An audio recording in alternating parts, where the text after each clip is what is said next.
In today's video, I am going to teach you how to set up webhooks on Shopify.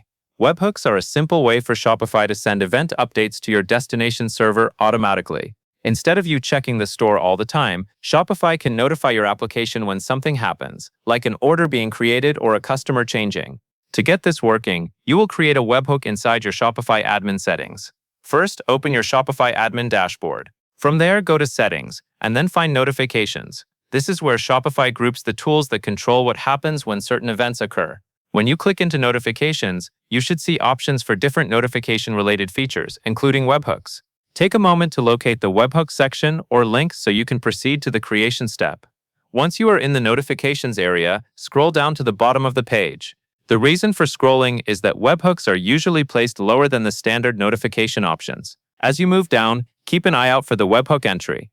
It may appear as a distinct header or clickable item depending on your Shopify interface and plan. When you find it, click on Webhook to open the Webhook Management page. Now you are ready to create the first webhook. Look for the button or link that says Create Webhook and click it. This takes you to a setup screen where you define which event you want to listen for and where you want the data to be sent.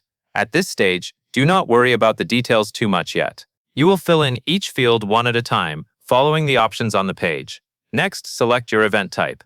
This is the most important choice because it determines what Shopify sends to your server. You will want to pick the event that matches what your application needs to know. For example, if your system needs to react whenever an order is created, you would choose the relevant order event type. Shopify lists the available events, so take a moment to choose carefully based on your intended workflow.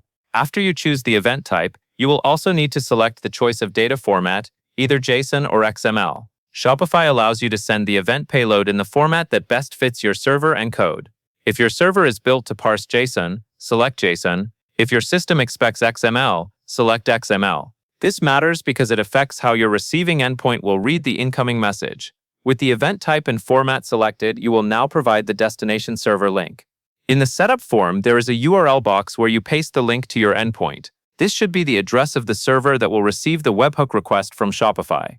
Make sure you paste the correct URL exactly as it is provided by your server setup, because a small mistake can prevent Shopify from delivering the webhook.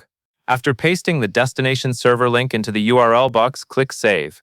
This final step tells Shopify to register the webhook with your selected event type and data format, and it connects it to your endpoint. Once you save, Shopify will attempt to set up the webhook configuration, and you can later verify that it is active and functioning properly. Finally, review what appears after saving. The interface typically shows the webhook status and the configuration you selected. If the webhook is listed with your event and destination, you have successfully completed the setup. If you see an error, that is usually related to the destination URL or request handling, so you would then check the endpoint side. That covers everything you need to know. And that is all there is to it.